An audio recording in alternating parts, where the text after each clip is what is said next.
The main problem that people run into is they don't really know what's the right incline height or whatever to set up. And because of that, the setup also ends up becoming really cumbersome. The question is, what level of incline should I use? The answer is going to be, what's up guys? So this next video comes just for overinflated sense of self. That's your YouTube handle. So you watched our single leg video, thank you. And you said dumbbell rows variation next time.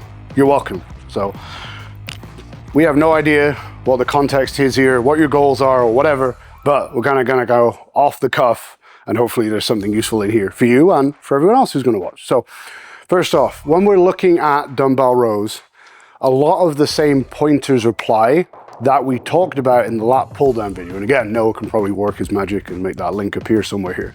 In that we can do the exact same row variation, but change the bias of that, as in what the prime mover is, based on the elbow or the upper arm angle that we row with. So for example, take like your traditional one arm dumbbell row, right?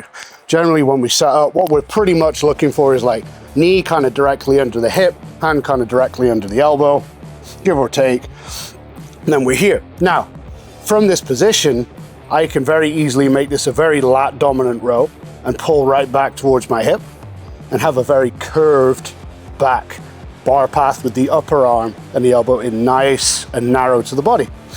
Now, I can also then go to like a pronated grip, and from here, I can pull the elbow very wide out and give this a very upper back kind of rhomboid, rear delt, trap emphasis there. So it's going to depend a little bit on what you're looking to hit the most. So for example, if we did want a lat dominant row, that neutral grip rowing back to the hip, it's going to do that way better. But let's say we want to go with that heavily pronated row and very flared. This is akin to, if any of you have ever done like meadows rows with like a landmine, this would be very similar to that in terms of muscle recruitment, due to this very flared position. Normally you'd have like the landmine set there and then row out from there. We can mimic that very much here with a traditional one-arm dumbbell rows. But there are other variations of one-arm dumbbell rows that we can do that have slightly different benefits there too. In general, to make life kind of easier, I like to look at rows as kind of in two different camps. We've got like the rows over here, which are like maximal load, maximal tension. So that's where you've got like your pendlay rows, your chest supported rows, all that type of thing. Then over here, we've got row variations where we can more focus on like range of motion and maybe even get into like slightly rotational elements there to extend that range of motion even more. So like the one arm dumbbell row can be done in either way there, right? We can, should we say, create a little bit more of a core or postural emphasis by purposely locking everything in place and aiming to keep the shoulders completely level. So we could be very strict, if you like, depending on your definition. So there, keep everything completely locked in. And then as we go through our row then, the goal is for there to be absolutely no give whatsoever. Now that has one benefit in terms of like, should we say, postural strength. But then we could also argue that if the goal is to get maximal lat recruitment or back recruitment, what we could argue then is for allowing the scapula to come across the rib cage a little bit and lengthening out the lat and then rowing from there. But now there's a big difference between a strategic lengthening to put more tension into the muscle and get more range of motion and, should we say, excessive cheating and rotation there. So the way that I would kind of distinguish between that is when we're doing that rotational element, the goal would be to only return back to the start position. So if we're starting with like kind of the shoulders pretty much level, if we were to look at them relative to the floor, when we do that kind of twist on the way up, the goal is just to return back to that and not overshoot and put excessive amounts of force into that. Because then if we're going into this position down here to put more stress on the lat, and then we then take a load of that pressure off by rotating through explosively, it was kind of a pointless endeavor in the first place. So we're here, we allow the shoulder to drop, and then we just bring it back to neutral at the top. That would be what I would kind of class as a controlled rotation to get some extra recruitment range of motion in there as well. But then we can go a little bit of a step further there. If we want to focus on being able to lock the posture into position whilst we go through a rowing maneuver, well then we could do something like a fisherman's row instead. So when we're setting up for that, Now what we're gonna do is set up diagonally on the bench.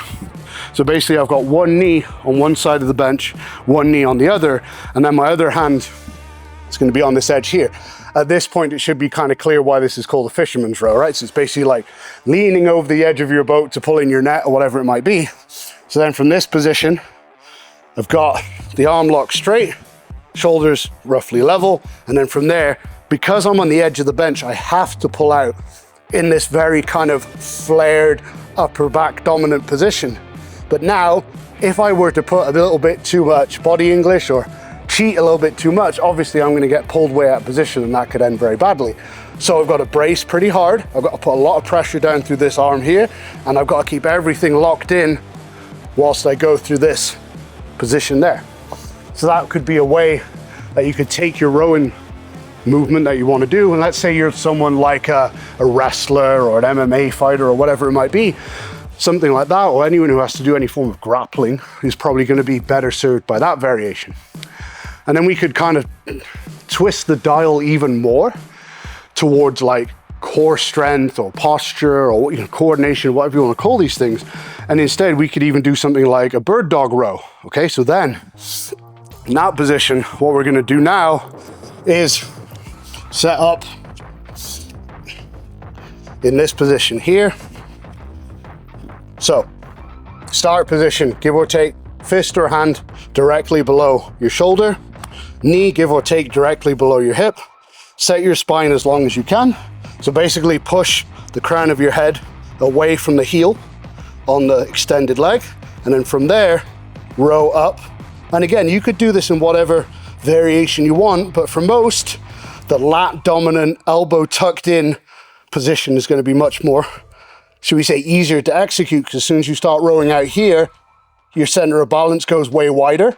That makes it incredibly challenging from like an anti-rotation element, and it's probably going to limit the amount of load you can do a little bit too much. But if we're here, head long, neck long, leg long, and we keep the row nice and pulled in and lat dominant, this can be a very good row variation for teaching you basically how your X frame works. So when I say X frame, what we mean is stability is built through the body in diagonal lines. Like if you want to reinforce a pane of glass, you wouldn't reinforce it like straight down or sideways, you put an X through it. In a similar way, how we stabilize the torso in movements is very much done like an X, posterior oblique sling and all that fancy jargon, but basically this glute is connected to that shoulder, this glute is connected to that shoulder. And now when we do movements like this where we have to stabilize across those diagonal lines, it can teach us how to lock in our posture and our core a bit better. So again, maybe not so good for hypertrophy, but if we're an athlete or someone who has anything like that in terms of like movement quality, postural strength as their end goal, something like a bird dog row can actually be a really good variation for them. Okay, so that's a couple of dumbbell row variations where, should we say, the main challenge is more core dominant. You know, we're not really focused on maximal tension in the back at least, or hypertrophy. So what if we want to do dumbbell rows with the goal of just maximal load or like maximal tension? That's for me where like incline or chest supported dumbbell rows come into the equation there. Now, if you don't have something like a T-bar row platform or a chest supported row machine, whatever it might be, these can do the job perfectly well. The main problem that people run into is they don't really know what's the right incline height or whatever to set up. And because of that, the setup also ends up becoming really cumbersome, because how do you grab these big dumbbells when you can't? You either got to have them on your legs and then kind of like flop like a beached whale onto the bench, or if we set it up properly, we can navigate a lot of that. So when the question is, what level of incline should I use? The answer is going to be the lowest incline that allows you to achieve a full range of motion. So what I mean by that is, if I were to set this up one higher here, if I lay on here now, my arm is a good couple of inches away from the floor, even when it's extended, okay? So that I could get range of motion. The angle would not be optimal in my opinion, but the problem would now be, let's say these are heavy dumbbells, right? I don't really have a way of maneuvering to grab those, and it's gonna be really awkward. Whereas if I just go down one here, now I'm in a position where if my arms are extended out, they're just kind of short for the floor. Obviously, if I've got a pair of big dumbbells, they're probably going to touch the floor a little bit short of that. Maybe I'll be here, but that's going to be a pretty good range of motion. So now, because these dumbbells are closer to me, because the incline's not too high, it's pretty damn easy to just lean to one side at a time and grab them in that position there. Well, first off, that is the incline height that you want to use for your dumbbell rows. Okay, so where you can just about reach the dumbbells when you lean over to one side. Now, when we're doing a dumbbell row for maximal weight, again, we have a couple of options what we can do in terms of like the upper arm angle, but most people are going to be considerably stronger in that more tucked lat dominant position with it coming more back towards the hip. Okay, so if we're here, again, just like any other row variation, I can keep the elbows in nice and narrow to the body and get more lat, or I can go to like a pronated grip and then bring them further out and wider to the side. You can do whatever you like, but if we're on about maximal tension and maximal load, generally speaking, most people are going to be in a stronger position back here. But now, if we are setting up on an incline, we also now have the option to do, say, shrugs in this position, okay? So a big problem with shrugs for a lot of people is when they do them either stood or sat upright, not a lot of your trap actually does this movement. So what we end up doing most of the time is like training levator scap, getting a really tight neck. Some people get headaches and migraines, and we also don't really get a lot of trap recruitment and growth out of it. It's kind of everyone loses. And then if we want to do these shrugs with a forward angle that allows us to focus more on retraction, which is what most of your traps do, well then if we've got a heavy load and we're standing in this position for extended periods of time, then we're probably going to run into like lower back and postural fatigue before our traps are really truly taxed, apologies. Especially if we're doing them on like after a deadlift day or, you know, whatever it might be. So instead we can use the exact same setup now and just do shrugs here. So because of the incline angle, now we're going to get almost exclusively retraction, which is great because we don't really want any elevation when we're training these. So the way we're going to set up here is the exact same. And now just from this position, we're going to set the shoulders down as low as possible and as wide as possible. And then with the elbows locked, shrug back. Now, the reason this is a really good variation for a lot of people is what we tend to see with a lot of shrugs is this. There's a bending and a softening of the elbow as they go through that shrug. So that what happens is, for the individual, for the lifter, the shrugging or retracting part is kind of like tied together with a pulling movement. They don't know how to isolate that pure shoulder retraction. So they, you know, because most of the time we're bench pressing or rowing, you know, whatever, those two movements happen together. We lose the ability, or we just forget how to just go through this range of motion without anything changing here, which if you end up doing really heavy shrugs and going through this elbow bend whilst you're doing them, it's a really good way of putting yourself at a high risk, like bicep strains and all that type of thing. So if we're stood upright and bent over, we've got a lot of stuff to think about in terms of maintaining posture and brace and balance, all that type of thing. It's going to be really hard then to also remember, you need to relearn how to retract without doing this. So then we put ourselves in this position where there's very little to think about. And now we can focus purely on how do I get my shoulder blades and scaps back and together without any movement in the elbow, without any tension going into the bicep. And we can learn to dissociate those two patterns. So we're from here, tense your tricep, shoulders down and wide, shrug back, keeping the elbow fully extended at all times. And not only are you going to be able to isolate your traps considerably better, now at least you're also not going to be limited by postural fatigue or anything like that.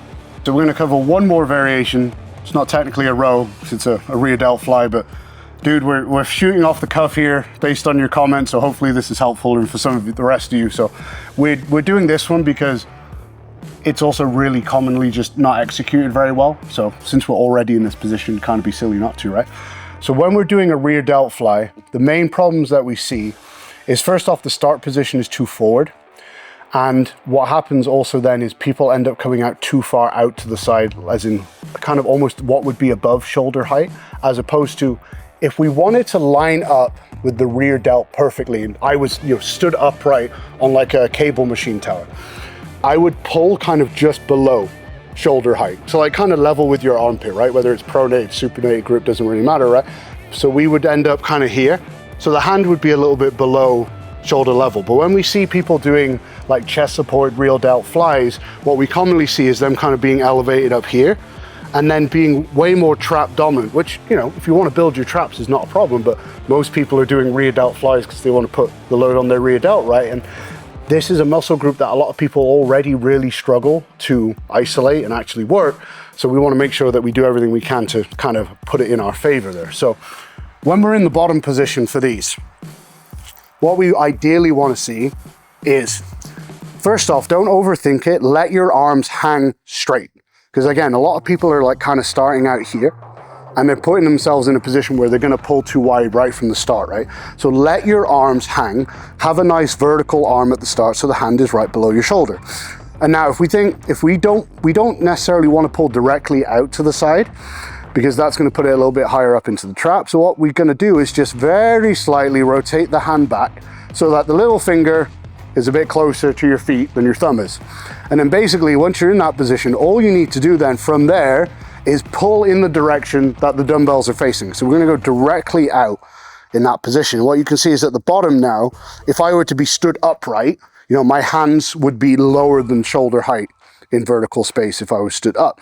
This is a line of pull that's going to put you in a much better position to feel your rear delts. Like when I go up to this top position here and just hold, I can already, even with just 10 pounds, I can feel that very much almost entirely sitting on my rear delts there, right?